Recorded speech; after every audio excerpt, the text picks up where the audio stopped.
Joined by Adam Rooney. Adam, thanks very much for coming on, mate. How are you doing? Yeah, all good, thanks. Finally got me on. It's been a while trying to get the time with the three kids, so finally got sorted. Borderline harassment charges on me, I think. Been bugging me for the last 7 months. We got there in the end. I know. Right, we'll start off with a quick fire questions, put you under a bit of pressure for the start. No worries. So your go-to karaoke song? Oh, well, initiation song I usually do is Wild Rover. It's the only one I know the words to. So I'm not the best singer and I'm not a great entertainer, so I just stick to the most boring song I know and sing that. Your best mate in football? Oh, got a few. Quite close to Johnny Hayes and Richie Ford, and obviously from my time at Inverness and Aberdeen, Rory Gaffney, very close with him. Keith Fatty from the time at Blues. Don't know, I'm going to cause trouble here if I pick one. I'll say probably Rory Gaffney or Keith Fatty. Your worst roommate for an away game?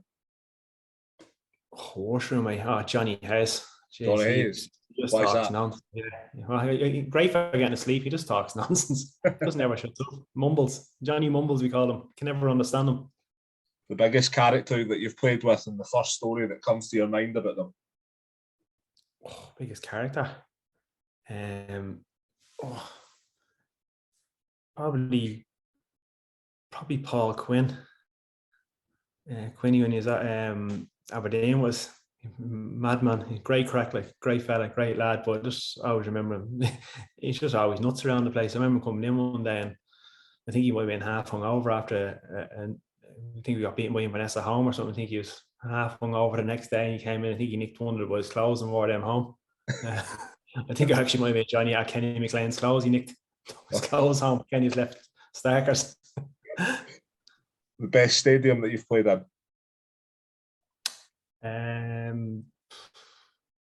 Atmosphere was the loudest I've been in is probably Ibrox.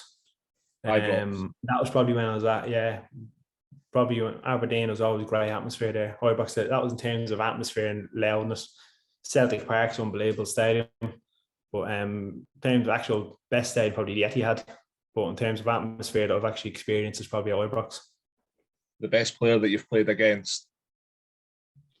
Van Dijk's an easy one to say, isn't he? I played against like Gerrard, Lampard, but in terms of up against an actual centre back, Van Dijk when he was at Celtic, he's just a man mountain, quick, strong, all the things I'm not.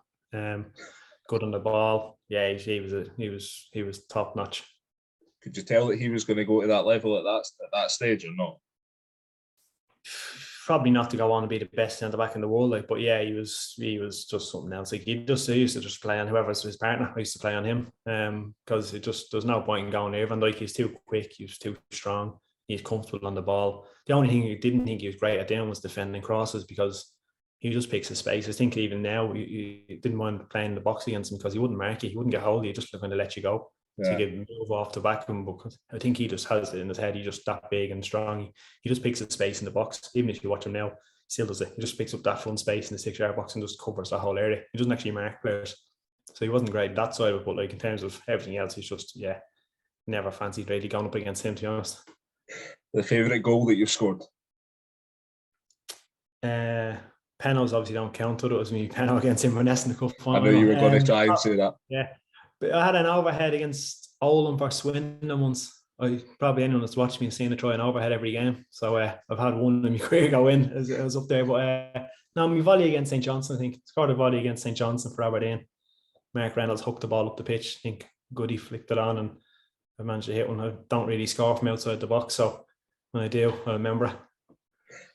The best five-a-side team of players you've played with and why? Feel free to include yourself if you want.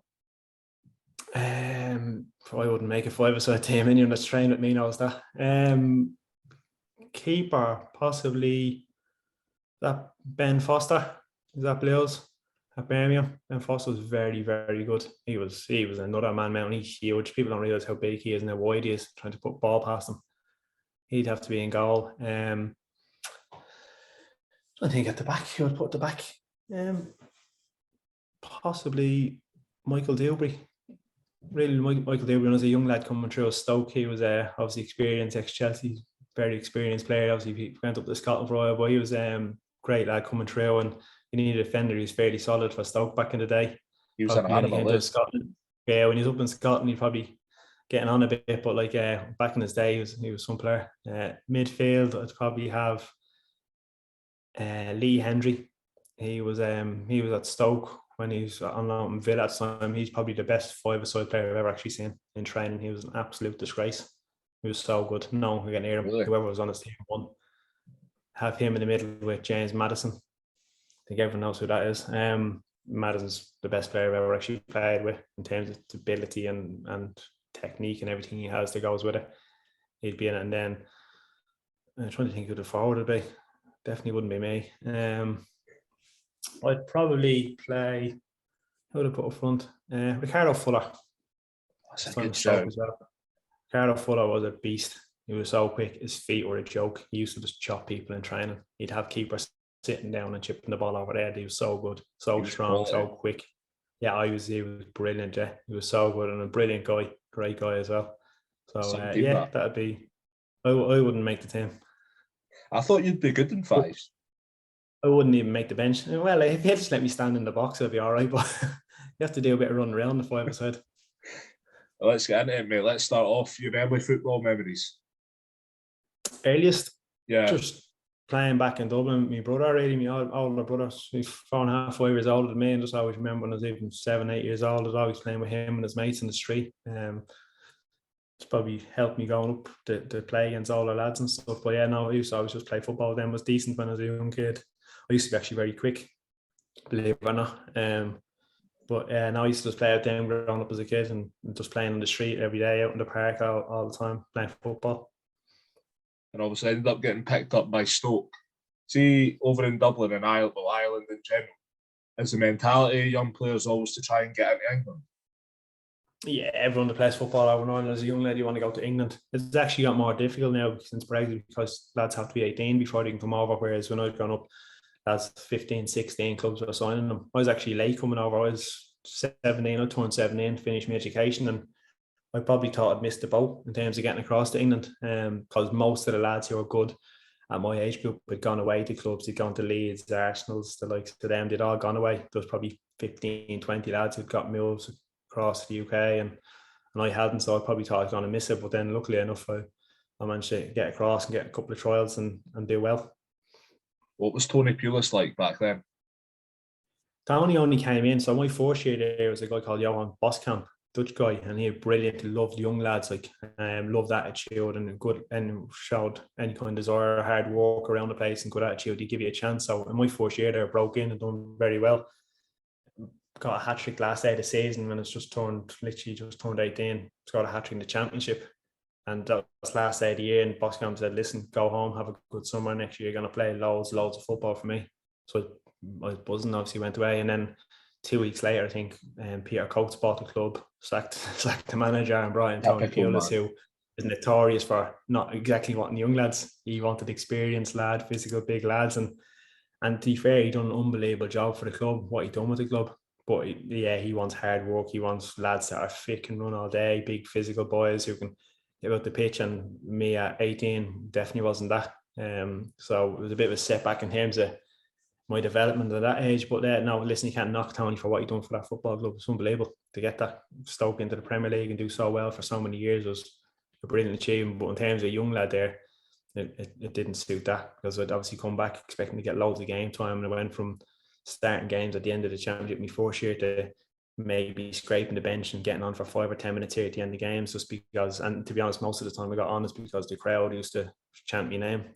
It was very popular at Stoke as a young lad because of how well I'd done my first year. So I think fans used to chant my name to get me on if we were looking for a goal later on. So I think without that, I probably wouldn't even made the pitch. But yeah, no, Tony it was hard work on him. Pre-season was tough.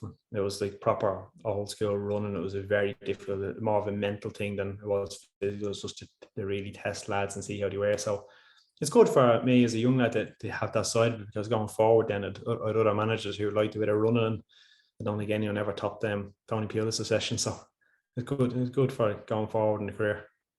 And after a few loan moves, you ended up coming up to Inverness. Relegated in the first season, you must be thinking trapped up in Inverness. What am I doing here, man? Yeah, because when I first got on, Pulis was actually trying to get me out on loan, and I was like, I had in my head as naive. I was thinking, I'm going to force myself into this team here. And then we went down and spent 6 million on Dave Kitson, and he's like, listen, you're not going to play here. Go on loan. I was like, so I went away with Inverness to Denmark to see what it was like. Pre-season trip. I was like, I'll do a week with them, see if I like it or not. Went over there, brilliant boys, great bunch of lads. Grant Monroe, Ryan S, and Pez. There's loads of Ryan McBain, brilliant guys, all there. And we literally had brilliant week there, training camp, and then went out on the piss, brilliant karaoke bar. We were all in the karaoke. I think me man and dad were over in the country. They went to watch one of the games. They were in the karaoke bar with us. And it was a brilliant feel to us. So yeah, I went up there when I was actually buzzing to go and sign then. It was meant to be a loan, and then they wouldn't let me actually go on loan because they wouldn't have been due compensation. So they ended up paying a small fee for me and signed 3 years, and went up there thinking, right, I'm going to rip it up in the SPL and score loads of goals. And then, yeah, obviously reality hits and we're getting relegated. Like, it's tough. Do you think in hindsight that benefited you long term at Inverness? Yeah, massively. Yeah, I think it really kickstarted me. I went there initially to try and go. I'd been on loan at Stoke. I'd been on loan from like Bury and Chesterfield, the Oval, but I'd gone out and played some games. And I always felt when you're on loan as a young lad, you're kind of, if the team's not doing great, even if you're playing well, you're kind of the scapegoat and you get dropped out, and it's hard when you're on loan. So I wanted to go somewhere and kind of play week in, week out and get experience and gain experience at that age and just become a regular player. And going there kind of gave me that opportunity. But obviously, Craig Brewster got sacked in the midway through the season. Terry Butcher and Maurice Malpass came in. It was a similar story to Stoke. New manager comes in, and I don't think Terry and Maurice were really feeling me at the start, to be honest. I didn't feature too much under them. Got the odd game here and there, but they tended to opt with like Dougie Emery up top or Richie Foran and people ahead of me who weren't actually out now forward. So come the summer, I actually thought I might be having to move on and try and find myself a new club. But stuck in there, worked hard, and then managed to get in the next season and do very well for the club. But yeah, that next season in the Championship really helped me. I played, I think, got into the team in around October. I think I played every game from there on in. That was the first time I had a proper run of games as in my career so far. I can think the benefits of that were massive. And what was Terry Butcher like to work under? Obviously, everyone knows who he is. Probably imagines what he's like. Yeah, no, he's funny. Yeah, great guy. He's actually very funny. He used to lose the head like after games. He got nuts, but he was actually a very funny guy as well. Nice fella. Got always organised that the lads were always a tight group and made sure it was a good group of boys in that dressing room that worked hard and had their head screwed on right. But now, yeah, he used to lose the head. Like Maurice Malpass on a Monday morning would say to us, listen, he'd be down one end of the training pitch having us warm up, and he was like, Mount Vesuvius down there is ready to erupt. Don't anyone do anything to piss him off today. And everyone be just walking on eggshells around him thinking, fucking hell. Yeah, no, but he's funny, like Terry, like he was so passionate, like he'd lose the game. And we used to have a physio, Fiona, and she used to come in after games. And after a while, we used to say, if we lose the game or we've been bad, make sure you put anything behind you, because she'd always sit in this little ice box. So I would say, put anything that's in reach of him behind you so he can't see it, because otherwise he'd be kicking and chucking it at something. He used to come in and pick bottles up, launch them. He'd be throwing flipboards around, picking pens up and smashing them off the floor. He smashed a permanent marker before off one of the games off the floor, right in front of Johnny Hayes' face, and all the ink's gone over Johnny's face, and he's in his face screaming at him, and you can see the ink dripping off his nose, and it's literally Johnny looking at his ink running off his nose, and Terry Butcher's in his face. I just think, do not even attempt to touch your nose. But he's mad, like, but he's brilliant. He was actually very good, very, very funny guy as well. That's incredible, man. That is so good. Absolutely petrified to move. Yeah, he's good. Himself and Mo are very good. Mo had it in him as well. Sometimes Mo would take it. He'd go nuts, call himself the angry wee fifer. He'd go mad at it as well. But Mo, he's very dry, very sarcastic fella. But no, to do them together were brilliant. I love playing under them. And promotion back to the Premiership. See, at that point, was the team really built around you scoring goals, and it was all sort of geared towards that? Yeah, we had a good link up. Myself, Richie, and Johnny kind of had a good understanding. There's the three Irish lads. We used to do a lot outside of the football together. We used to kick around together. Three Dublin lads all knew each other well. Richie used to play off one side, Johnny on another, and they both just used to look for me in the box. They just used to leave it to me to just go and get myself in the box, get myself free, and then try and get balls into me. That was the kind of understanding. I used to just chase anything up top. Terry just wanted me to get after the defenders, chase balls down. That was in the younger days when I could run channels. But yeah, no, we had a good understanding, we had a good group of lads, good experience, and I think it was just the dressing room that got us up that year, because I think at one point Dundee were about 15 points clear of us in January, and they were massive favourites. They had Harkins, they had Lee Griffiths, they had a good squad of players there. They were flying, and I think we ground them down. I think we ended up winning the league with about 12 points in the end. I think we done 21, 22 games unbeaten and absolutely flying. How good was it for you in terms of settling, having, like you say, Rooney and Hayes there with you? Yeah, no, to be fair, it's always great when there's a couple of Irish lads there, but even when I went up there first, I just always got them out, the Scots. I always thought they were great. I always find them very similar to the Irish, like a bit of crack, a bit of laugh, and That's true. very outside of football. But yeah, good crack. So I always found it very easy to settle up in Scotland anyway, regardless if those Irish are not there. You seem to love a night out, man. I was watching Cy Ferry's interview with you as well. You right? He stitched you up there. I have a bad reputation for this. They don't eat Christmas parties. I think everyone goes on the Christmas party. I'm Irish as well, so I like a drink. And leaving Inverness, did you have any other options apart from Birmingham? Yeah, I could have went in January to Hibs. Colin Collar would have been on to me, had me down at Hibs, same because the contract was obviously up. I didn't feel it was right to leave Inverness to go to Hibs at the time. Crawley had been making moves in kind of League Two at the time with a big budget. They were trying to sign a lot of players up. They were on to me, but it mainly came down to Birmingham and Cardiff. Malky McCoy was at Cardiff at the time, so I spoke to them, and Alex McLeish was at Birmingham, and I opted for Birmingham. The day before I flew over from medical, I got a phone call off my agent to say Alex McLeish resigned. So the whole day went up in the air, and I didn't know what was going to happen for 10 days. Kind of Crawley were on pushing for it then. And then Chris Young got on the phone and said, no, listen, I still want to do the deal. So I could have went back to Hibs as well, but Colin Calderwood at the time, I think he just left Hibs and was going into Birmingham as a coach as well. So I ended up linking up with him because I was very impressed with Colin when I met him at Hibs. Really good guy, thought he was a good coach, thought he was a really nice fella, and he ended up being one of the coaches then at Birmingham. And at Birmingham, scoring in the Europa League group stages, how good was that for you?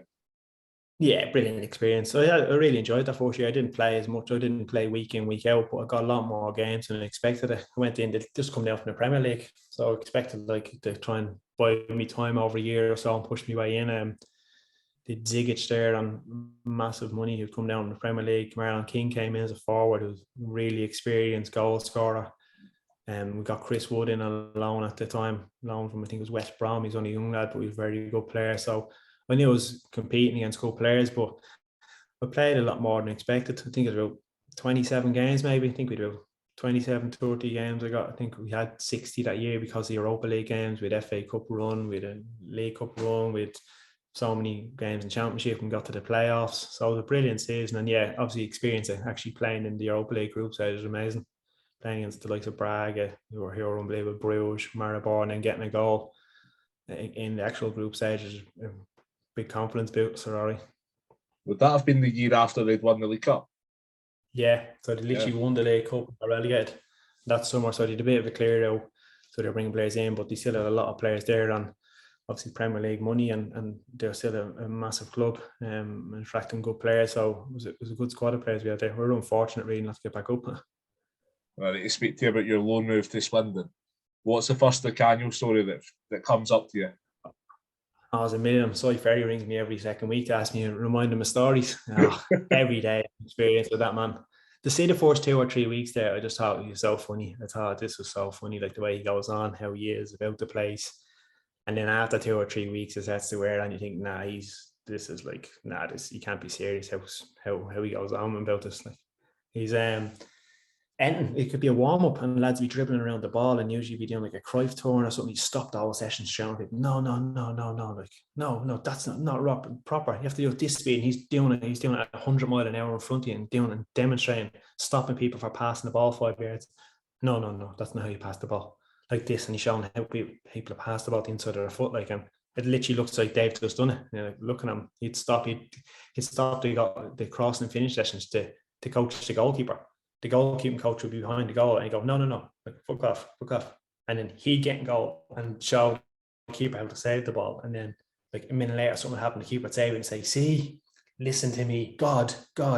He's a madman.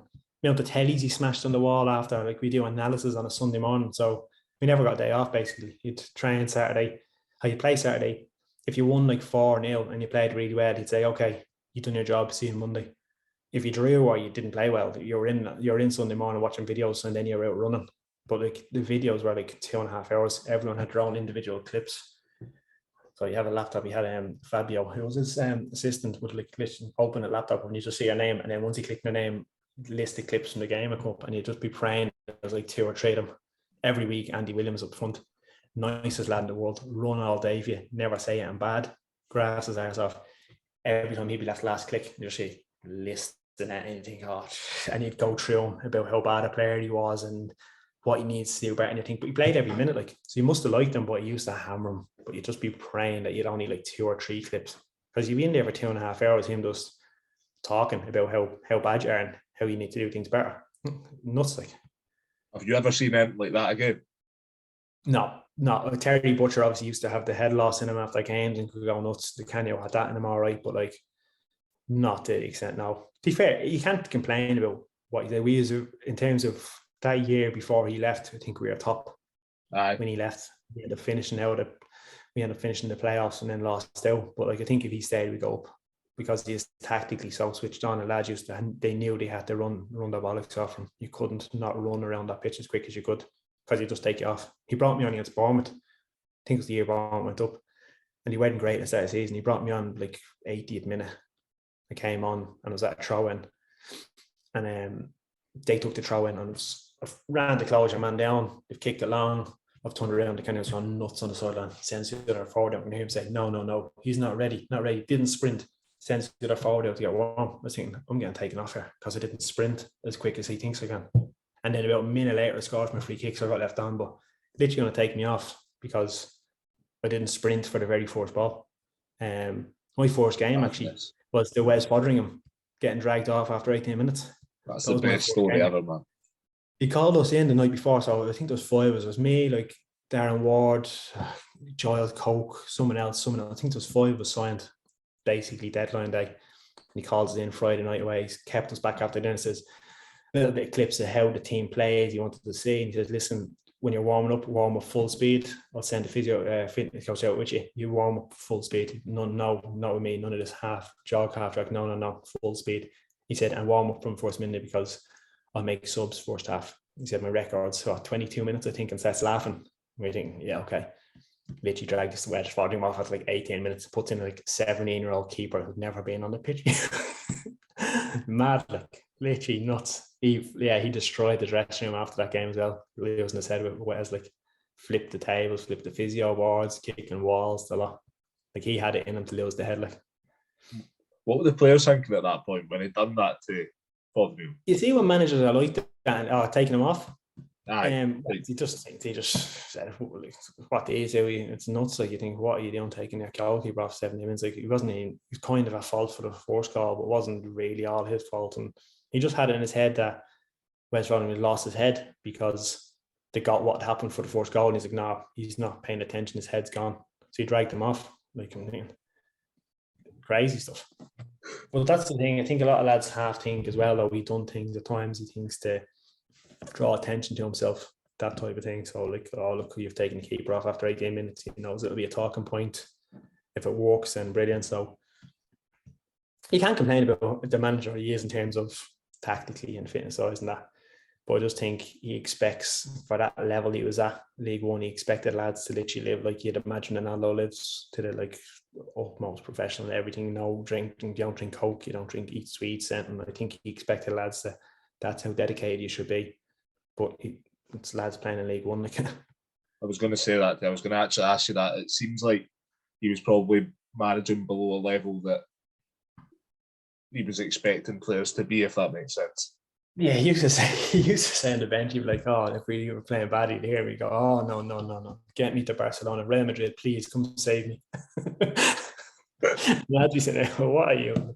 But then he went to Sunderland and had like top players like John O'Shea there, who won the Champions League, Man United and stuff like that. And I think he didn't really change his style, so it was still a similar style. But you're dealing with top earners there who are on big money, who can say to the board, no, we don't like how we're being treated here, and the man manager inside of it. I think that's where I let him down, because tactically and what he spoke about, he was like spot on. Some of the detail he used to come up with, he'd be like, yeah, and he is spot on what he says, but just think about how he went about doing it, and the man management side of it is where I let him down. Like, I think every story that I hear about Di Canio, it's absolutely piss myself every time. They're just so he's entertaining, yeah. And like even now, he's still speak the side, and like every now and again, a new story will pop up that you forgot about, and he'd just be like, I don't think anyone can understand what it was like to play under him unless you've actually been there and played for him, because it's just surreal.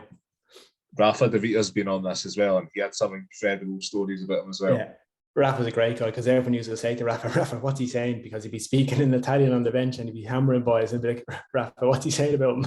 He's like, he's like hammering him. He was saying that as well. He's an absolute legend, Rafa, man. Yeah, great guy, yeah. Brilliant guy. Top man. Very good football as well. Technically a great lad. Aye, he is. Signing for Aberdeen, absolute legend there. I had Lewis Ferguson on last week. He was saying that as soon as you come off the phone to Derek Mcinnes, you're going to sign for him. Like, no ifs, no buts. Did you get that same feeling? Yeah, he's very persuasive. Derek, when he speaks very well to lads and sells clubs very well. He does. I got on with very well, Del, but yeah, you're brilliant. That side, I think a lot of people have gone and signed there have said the same thing. They said, like, literally, when you talk to him, you're very impressed and kind of sells the club to you, you know. But at the time I was leaving Oldham, I was going to go to, it was basically between Hibs or Aberdeen, because Terry Butcher had been in charge of Hibs at the time, I think. So I was weighing up whether to go to Hibs. I think I turned Hibs down 3 times, to be honest, in my career. I think I've got offered 3 contracts off them. I think about 4 years apart each contract. I think it was all the same contract. They must have just kept pulling over a drawer. But yeah, no, I was very close to going to Hibs. And then I spoke to Derek a couple of times on the phone. And yeah, I was very impressed with him, how he speaks and how he spoke about the club and ambitions and where he's seen it in terms of my point of view, development, the clubs, how it would work. And yeah, no, he was very impressive on the phone. What sort of things is he saying? Like, Lewis was saying there was probably more of like a personal touch in terms of like he'd spoke to his mum and that as well. Did you have anything similar like that? Maybe when he spoke about your family or anything? I hope he wasn't speaking to me, mum. Not that I know of any. He just spoke well about his situation, whereas life tends to misses and get married, and how the club try to help him get settled up there, and yeah, just in terms of where I've been at in the last couple of years in my football and how he's seen Aberdeen suiting and helping me back to my best and stuff like that. Yeah, so he speaks well. Yeah, he's very good. He's a good guy, like, but he speaks very well. And winning the League Cup at Aberdeen, I mean, it's so rare that it happens. It should probably happen a lot more. Like the size of the club and that. I know it's difficult to beat the Old Firm, but that must have been the best day of your career. 40,000 Aberdeen fans, you scored the winning penalty. Talk me through that. Yeah, it was incredible. Yeah, because obviously just going up there, I'd been on the back of obviously a Swindon, an issue with contract at Swindon, so I ended up not signing there in the end because there was legal side to it. And then I ended up I signed to Oldham basically kind of just in a bit of a hurry and didn't really suit me. So I wasn't really enjoying my football at Oldham. I wasn't really playing well, scoring a few goals, but I wasn't actually playing well. The team didn't suit me, I didn't suit the team, and I just wasn't enjoying football. And then going to Aberdeen, like, literally go in and hit the ground running. I think first game was Motherwell, scored a rebound, got off the mark with a goal. Then the next game was St. Johnstone away at Tynecastle. And there was 16,000 and I think 12,000 Aberdeen fans. That's when I realised, like, the size of this club, because Johnny Hayes and Willow and stuff like that used to say, how big the club is. And Johnny used to always go on about when he left Inverness and went to Aberdeen, like, he couldn't walk down the street without getting a photo or an autograph. And I thought, this is Johnny telling stories again. But he's spot on. It's such a big club, so well supported and such a good fan base. So after that St. Johnstone game, I realised straight away just how massive this club was. So then when we got to the final, and all of a sudden everyone starts telling the club hasn't won a trophy in 20 years, they've not been in the cup final in so long, you start to think, right, there's a bit of pressure on this one now. So to get down to the winning penalty and the step up to take it was nerve-wracking, all right. But to be fair, I was lucky enough that I think we had a bit of leeway, and I knew if I missed, we could still win it. So it took a little bit of the edge off it. But yeah, no, it was the highlight of my career. Like, what's going through your head at that time when you're going up to take the penalty? You're thinking about, you score this, can become a club legend, or you just kind of just score? Just kind of shitting yourself, thinking don't miss. Yeah, just thinking don't take a stinking penalty. Just make sure you get it in the net. You don't really care how it goes in, but we'd practice penalties all week, like, and I've taken so many penalties in my career. I must have scored 50 by now in my career, like, but I usually go left or right. I very rarely go down the middle, and the only reason I went down the middle is because Ryan Essen was at Inverness with me. I swear I never scored a penalty when I'm training. I used to go one way, the other way, any time in training, no matter what way I went, what I done, he'd save the penalty. So in my head, mentally, is going in thinking, I hope he's not on goal for penalties. And then he was obviously a goalkeeping coach at the time. I thought he's going to tell Brill where I'm going here. I'm thinking, shit myself, something, just stick it down the middle and hope for the best. So when I went in, it buzzing. To be fair, I can't even actually remember much after striking the ball. I just remember hitting the net. I couldn't have told you where the keeper went. I couldn't have said if he went left or right. I just remember the ball hitting the net and running off. And what to speak to you about the celebrations after that? The other night out after that? Yeah, we had a bus journey, didn't we? Obviously we hung around. I think half the lads were pissed by the time we left the dressing room because there's loads of champagne, there's bottles of beer, lads are straight on it. Everyone's getting excited, going to talk to family in the boxes. Lads are doing interviews and all that side of it. So by the time you left the stadium, you'd probably 4 or 5 beers in the last hour. Like, so lads are starting to get on as it is. Then we were on the bus. I think there'd been a crash or something, so it's going to take us about 4 and a bit hours to get back up to Aberdeen, which was great because we thought, listen, stay on this bus all night. So we'd something back in the Markcliffe Hotel in Aberdeen they'd organised in case we won it. So we're getting a bus back to there, and yeah, just the usual on the bus, everyone based singing songs, having a laugh. I think Barry Robson had done something, got fined in the week in the build up to it, so he had to stop off at Tesco on the way and fill up a trolley with drink for us as well. So everyone took great delight in him spending about 300 quid in around the drink. Never put his hand in his pocket, that man. So we were all buzzing. But yeah, no, great crack. I think Nicky Weaver was in top form. He's a very, very funny man. He was in top form on the bus. Scotty Vernon, yeah, no, brilliant. Tony Dock was absolutely steaming. The time we got back to the Market Hotel, it must have been 11:30, 12 or something. We pulled up in the Sky News cameras there, and we were all pissed. And Doc's walked down the back, hushing everyone, saying, shh, shh, shh.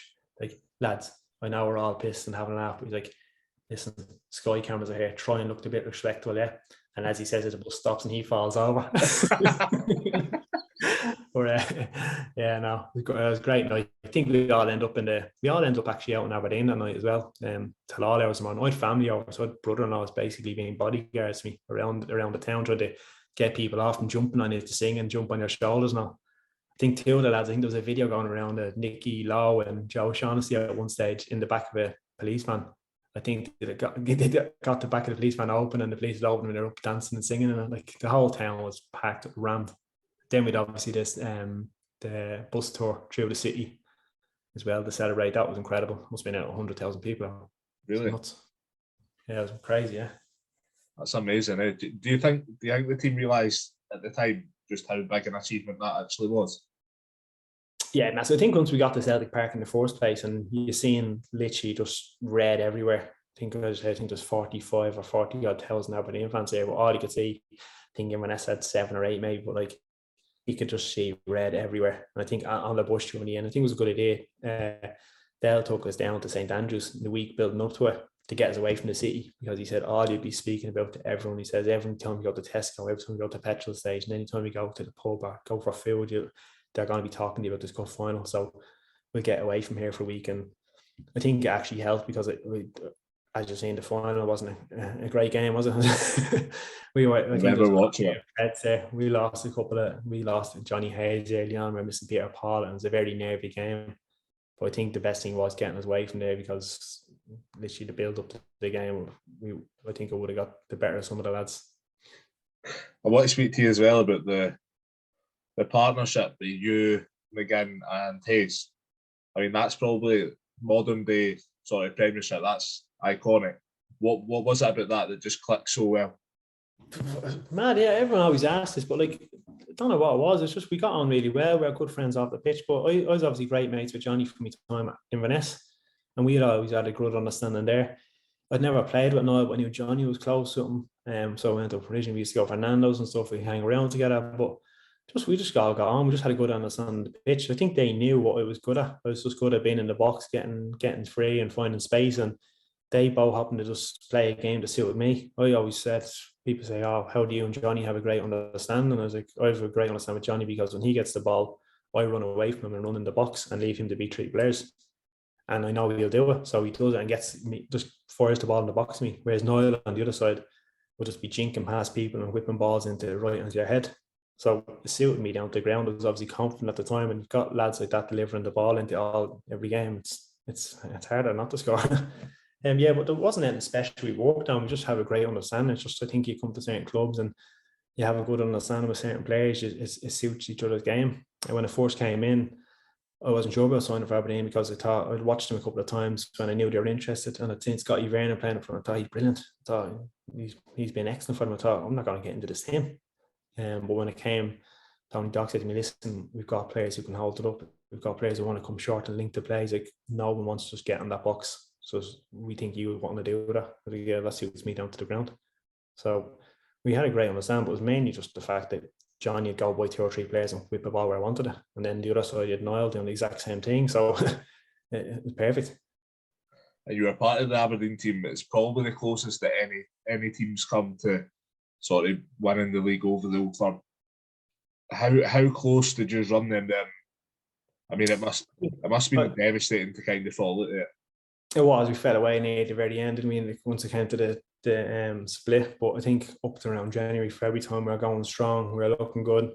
I think it was just down a couple of bits of unfortunate luck. I don't think Celtic were very strong that year. They were a bit up in the air. I think they're lacking a bit of confidence at the time, and I think they were a bit nervy. The fact that we were on this run and we were doing well and pushing them, which they weren't used to from someone outside. The Rangers obviously weren't there, so I don't think they were expecting such a title challenge. I think Danny Ward getting taken back killed us a little bit.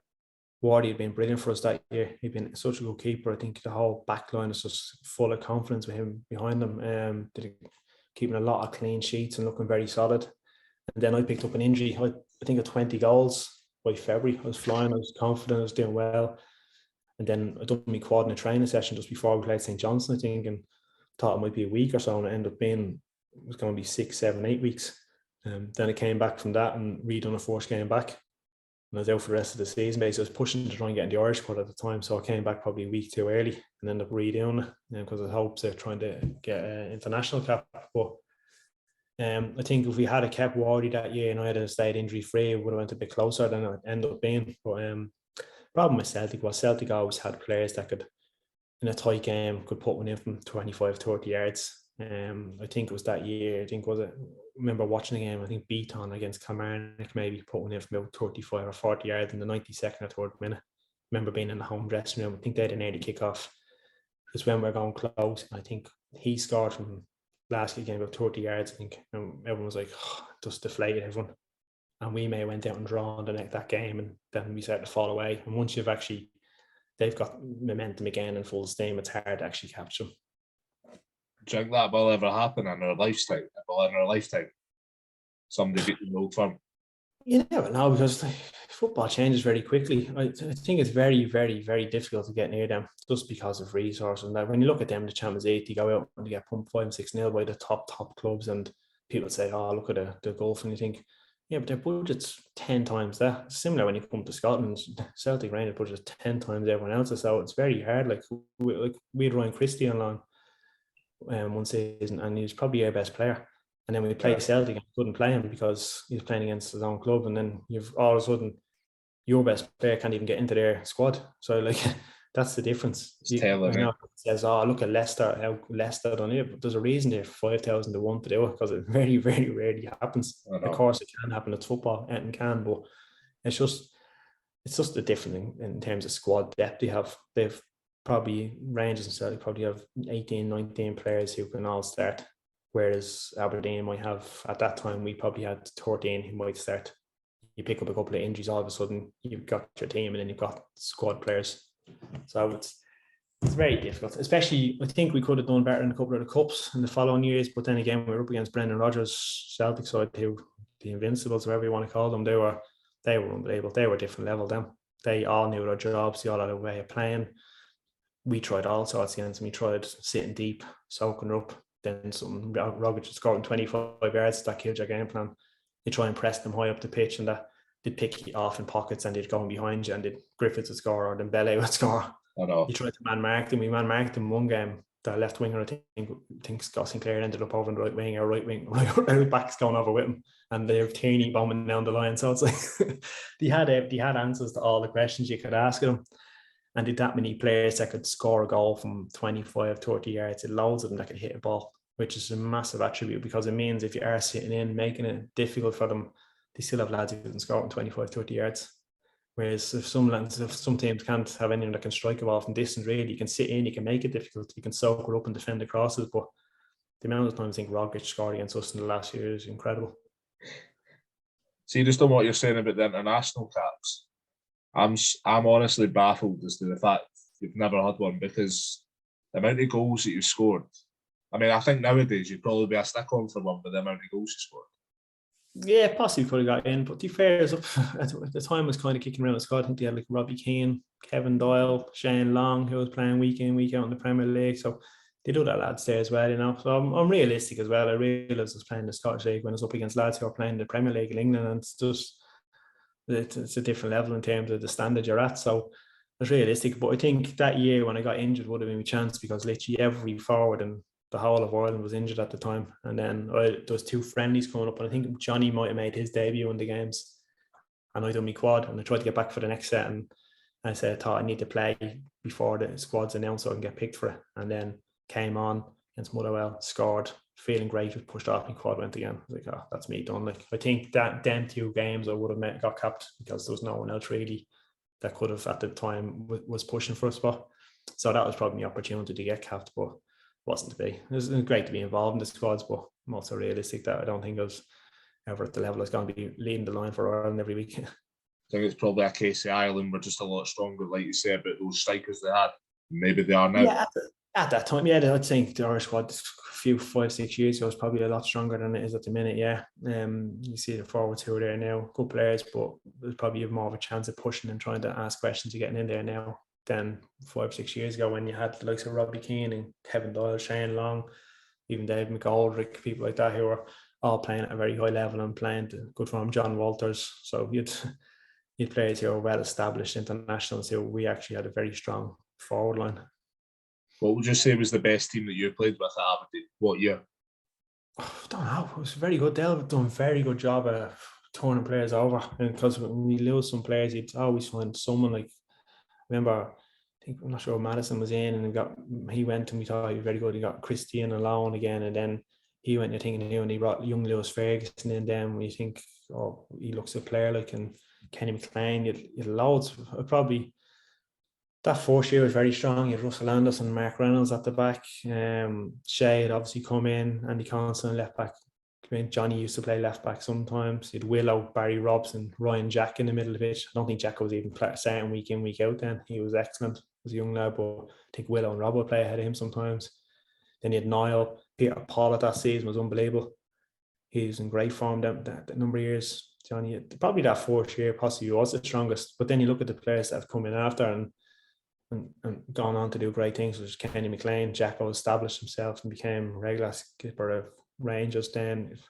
Even Scotty Wright has gone on to do very well. There's some great players who've come through that squad in the last 6-7 years. Really great number of players. So I think he's done a great job every year, kind of replacing ones he was losing. But there's only so long you can do that for. And in terms of leaving Aberdeen, when did you start kind of thinking about leaving or realising that your time was up? It was only really towards the back end of the season when Sam Cosgrove would come in. Up to then, I'd always been the main striker since my time there. And he'd always, to be fair to that, he'd always brought in competition. And there's nothing wrong with competition. He brought in Stevie May. I think we were desperate to get him for a number of years. So he'd come in. Jaden Stockley would come in. Who else? Goody'd come in. All players, and had to fight for my position. And I've always held my position because I always reduced the goals.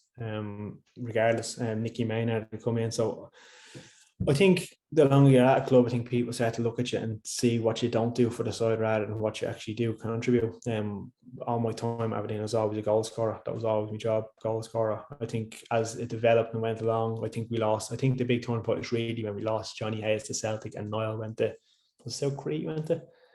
They were my main assets. They gave me the service. I relied on them basically.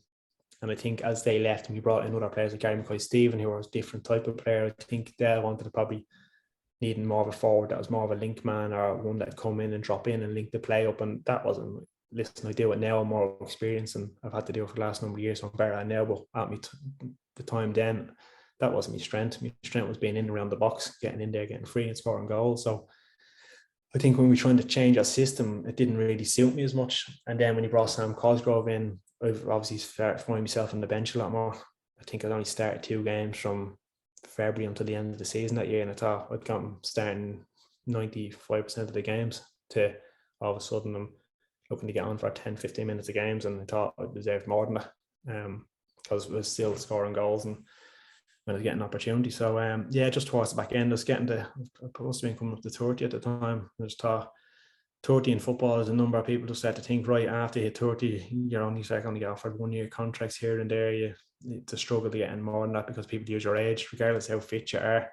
Johnny Hayes is probably still one of the fittest players in the world now, and I'd say he's probably still getting offered 1-year contracts because of age. So my brother had gone through a bit of a health problem. He was battling cancer and stuff, and I just thought, listen, I want to enjoy my football. I didn't know how many years I'd left. I thought I'd had a good run. I'd been playing since I was 17. I thought I might have 2-3 years left. I might have 10. I don't know, but I just thought I want to go for the next couple of years and enjoy my football, playing week in, week out, and going somewhere where it actually kind of similar to what I'd done at Aberdeen, because that was the most enjoyable time of my career, was Aberdeen. So I thought if I could find a club where I can kind of replicate that success, then that'd be brilliant.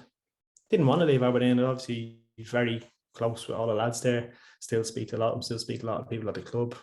We have a lot of friends outside of football. We lived out in Ellum, a little town in Aberdeen. Used to love it. Used to love going into the local pub the weekend, having a few beers, having chats with everyone, chippers, everyone. Brewdog was down the road for me. Used to love popping in there on a Sunday and taking the dog for a walk there. But yeah, loved living in Aberdeen. It's the family there, so with loads of friends, but didn't really want to go. But in terms of football, I was just thought, listen, it's at this stage, if I don't move now, then who knows, in a year's time I may not play much and I may resent the club, and I didn't want to go down that route. Yeah. And moving to Salford, it was an absolutely massive thing at the time. Were you surprised at that? Yeah, didn't expect it to be anything like that. Looking back now, probably not surprised. I should have actually expected a bit, because I was obviously one of the main lads at Aberdeen at the time, and to leave to drop to the National League was probably a big thing, all right. But at the time, for me, as I say, Derek actually spoke to me first day of pre-season, came back, and I'd obviously had these doubts in my head. I was going to speak to him, and he said, Gary Neville was on the phone for you.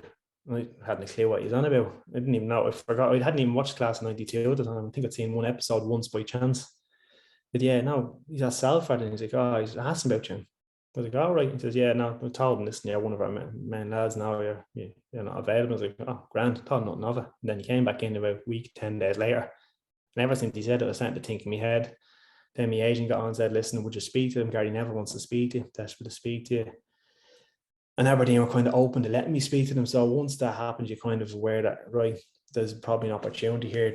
Aberdeen may think, right, we get some money, and if he's not going to feature as much as possible, then he may want to move on, you know. Derek was very good, to be fair. When I was leaving, he said, listen, I'm going to take some flack for letting you go. He says, because what you've done for the club, how much you play, you're one of the main lads, a big fan's favourite. I'm going to take some abuse for this. But he says, I also understand you want to go and play, and a good deal there, and go and get 2 or 3 year contract at your age is very good as well. So he said, listen, I'm not going to stand in their way if it's something you want to do. Like, I think what people were probably not recognising at the time is this just wasn't any sort of like non-league team. They were on a proper journey at that time, eh? Yeah, the people behind it, like, it's basically the old United legend team, isn't it? It's like the Nevilles and Butt, Scholes and Giggs at the time, and then Beckham obviously got on board when I was there. So like the people behind, when you speak to Gary Neville and the vision for the club that they have, and they're probably actually behind where they want to be at the minute, just because the last couple of years they've been stuck in League Two. But like when I was going there, the plan was a 3 to 5 year plan to be in the Championship, which was incredible, like, you know. So the idea was, when I was going there, was to kind of go, like, came to Aberdeen, won a cup, and kind of put myself in the history books for the club, was go to the Salford and help get them up into the Football League for the first time in their history. And thankfully it worked out in that fourth year. We managed to do it through the playoffs. No, but yeah, no, it was a great experience going, having them people at the games. And when you look across, and Neville and Nicky Butt and Paul Scholes just sitting watching their game, and it's a bit surreal, because you go as a group, as a United fan, as a kid. I don't support them anymore, but as a kid, as a United fan, mad United fan, so it was nuts to have them. And then you have Roy Keane there at games as well, and people watching the games. So What were they like as guys around the place? Didn't see too much, to be honest. You always seen Gary. Gary was always involved. He'd be down the training ground speaking to Chris Casper, who's kind of a director there. He used to float around at the training ground, but he'd be down the odd time speaking to him. We chat to the lads, very friendly. Didn't really get involved too much in the football side of it, just general chat, see how everyone was, say you're doing well. That was it, really. He'd be at all the home games. He'd be always there. Home games, you'd see him. Some away games, he'd turn up. I think he turned up. We played Sutton away in the league, won the first few games down in London. And I remember looking over and he's at a game, I thought really, really takes it serious. Because people always say it's all just a hobby for them, but he's really, really involved. The rest of them aren't so much there to go to the games, but you wouldn't see them in and around the club as much. I think it's more Gary just can't let it go. He's just so involved in it. Sorry, what were you saying? I was just going to say Ryan Giggs popped down once to have a chat with the lads in the training ground, just have a little general chat about lads doing stuff in the community and stuff like that. But yeah, the rest of them didn't. You'd see them at games, but it was mainly the playoff final. Then we bumped into them all. When we won the playoff at Wembley, and Beckham had been involved, but then I was injured, so I got to meet them all in the tunnel beforehand. But then afterwards, then we went back to Beckham's bar. So Beckham has a bar where I think it's Guy Ritchie, and it's right in the middle of London, Westminster, like a little pub.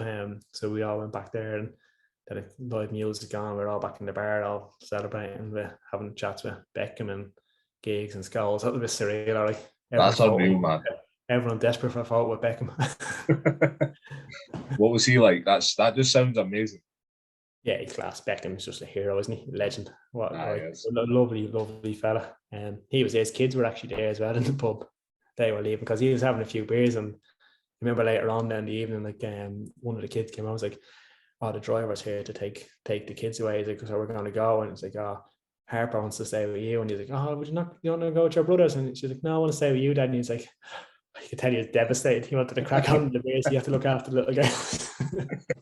But yeah, now it was just a mad moment, like sitting around having a few beers, chatting to like Scholes and Beckham and like he bought in the Nevilles and stuff. And people like you hear, like literally hear, used to go and watch them as kids. And his dad take me over to watch games at Old Trafford. I remember watching them, like, and then to be sitting in a pub having a few beers with them. It was surreal, like. What was it like always having the TV cameras following you around like training and the games and stuff when those documentaries were coming out? Yeah, we used to, lads are like, used to give the cameraman a bit of sticks. So he had to edit out a lot of stuff. Lads be and saying stuff that he knew he couldn't actually use. He'd be saying words he couldn't use, and he couldn't use that bit, so he'd just say something. Yeah, it's great. They do the show very well, to be fair. It's funny though, it's like it's so edited, like, because when I went down, they came, I went down and I must have been there. I want to say I signed the end of July, beginning of August, I think, was the time the season kicked off, and my missus she was due at the end of September. But we came and filmed in my house then. They wanted to do a bit. They used to go to lads' houses and film and ask them some questions in their house, and they filmed with me and the missus in the house. But they done it as if it was before the season started. So they'd ask questions like, "Oh, looking forward to start the season," and I'd have to be like, "Oh yeah, looking forward to the first game. It's here now, season's here," and then it got to missing. And he's like, "And do you get nervous?" And she'd be like, "No, because obviously they had a good win last week." And he'd be like, "Oh, you can't say that because the season hasn't started yet." So then, like, we had to put the baby out in the hall, like, asleep, because the baby is probably a month old. So I was like, "Get the baby seat, put in the hall, leave the baby out there, and like pretend like she was due in like a few weeks." And then I'd change my t-shirt and I'd get the kids changed and then bring the baby in. It's like, like it's 2 or 3 months into the season now. It's going well, and he's scoring goals. That was a mental, man. And it's mad, yeah. So like some of the games you're watching, I watched the night team, like that happened. Like I'm like, that lad didn't even play in that game, and you'd have one of them ranting in the background saying, "This he didn't even play in that match." But they edit it very well. But it's fairly spot on to what it is like. But it's some parts of our editors to make it more entertaining, let's say. Mate, you've absolutely ruined that program. I thought it was class, man. It is. It's brilliant. Most of it is spot on. Most of it is like what actually happens. But it is parts of our edits that like that at different stages of the season, and that you might have people saying things where it might have been 2 months previous, they might have said, or 2 months after, they might have said, and they come back in. It's TV, isn't it? It's what they do. That's true. How do you look back on your time at the club? Yeah, great time, yeah. Really did enjoy it, because obviously you have to come from Aberdeen and going to a new club, and it's obviously a completely different setup. You go from Aberdeen where you've probably got 2,500 away fans going to watch it against St. Johnstone, and when you're playing at home against someone for Salford National League, you've got maybe 18, 1900, 2000 fans. So you're going playing at Celtic Park, 60,000. It's all of a sudden you're going playing a Gateshead where it's like a running track and there's like 400 or 500 fans. So it was adapting to that side of it. But actually, in terms of the club, there's great, brilliant group of lads, great dressing room. Lads are brilliant. Like, the best thing about it was a lot of them had come up from lower leagues, so some of them used to have proper jobs and stuff like that. So they're so down to earth and honest and just hard working with a great group of boys. Got really well with the man, Jack Graham Alexander and Skip, got on really well with them. Enjoyed playing football, scoring goals, and we were winning most weeks. So it's when you're winning games and scoring, it's hard not to enjoy it. And on to the present now, obviously still playing. I want to ask you about your soccer school. What made you want to start that? It was just in the summer, an injury towards the back end of last season. So we had been promoted with Solihull. I had another year. We didn't go up, and then I had an ankle operation due to get a bit of bone taken out of my ankle. It's the first operation I ever had. It wasn't anything big, but it set me back in terms of pre-season and it's one of our clubs. And then I was trying to settle what to do because I could have went back to Ireland for the last 2 or 3 years. Clubs back in Ireland wanted me to go back there and play. And then me and my missus always thought we went back to Ireland, but the kids are settled kind of where we are here in Solihull. We really like the area and the kids really enjoy it. My eldest is football daft. He trains more than me, but he's in all the clubs. He's in like the Wolves, Villa, West Brom, all them. He trains with them all the week and he loves his football. And we're thinking kids are really settled here, so we're going to stick around for another few years and probably we could end up settling here. So didn't want to start moving around again. And then I thought I may look at going part-time because you can still play at a decent level down here. Part-time football is still a good standard in the league I'm in. And do something on the side. It allows me to start doing stuff for going forward in the future for when I do have to retire. So it's basically looking at doing that. I could have stayed full-time, but if I was to stay full-time with clubs, all the clubs were like 2.5, 3 hours away. There's a lot in Scotland wanting me to go back up to Scotland, but I didn't want to shift the family up there. As I say, we get past a certain age, only get offered 1-year contracts. I didn't want to be taking the whole family up to Scotland for a year and then possibly in a year's time having to move up to me again. So instead of moving and traveling around, I decided we'll settle here and I'll find a club locally that I can play for. So it happened to work out well. And then the soccer skills was basically coaching kids, coaching wherever, some adults, teenagers, whatever, any age, mainly doing 1-to-1s and stuff like that at the minute, trying to help them develop their game and that side of it. I'll eventually open up a proper school where every week and two we'll have large groups of kids in, but you need the proper coaches in to help you do that. And I wouldn't want to just do it just for the sake of making money. I would rather make sure I have it set up properly before doing that. So yeah, that's just something to do on the side and for going forward in the future, really. Is that something that you want to do in the future? Maybe go into senior coaching as well? Yeah, well, ideally, yeah, that's what I'd like to do. I'm doing my badges. I've got my B. I'm going to start my A now in January, and I've nearly had opportunities in the last couple of months where I've had people that possibly have me as a player coach role, but it didn't happen. But yeah, not something I'm going to do in the future. I'd like to go into coaching. I'd like to go into management. I wouldn't really like to go into coaching. I like the idea of coaching, but realistically, if you're a good coach, you can be a manager. Everyone wants to be a manager, don't they? That's true. Everyone plays championship manager. You don't want to be a coach. You want to be a manager. So, but it's a tough gig, like so. I was going to ask you as well. You just touched on it there. But you're saying about the teams who have wanted to sign you in Scotland. Was that Premiership teams? There's a couple of Premiership clubs are interested, kind of. But that was true mainly because Graham Alexander was at Motherwell. I kept in touch with Graham, but it was only, as I said, that may have been more of a coaching type role if it happened. Obviously that didn't work out too well for him and Skip in the end, which is a surprise because actually I've done a very good job there. But yeah, there's a lot of championship clubs on as well, quite a lot. And to be fair, I wasn't really distracted. I didn't even speak to a lot of them. I just said, listen, I'm not going to move back up to Scotland because I know what the kind of financial way of it is, and it wouldn't be financially able to move my whole family up. And I'm not one that will travel and leave my kids and all at home. That's something I wouldn't do. So. Well, Adam, thanks a lot for coming on, mate. It's been a pleasure. Really appreciate it. No problem. Pleasure. Anytime. Another 7 months.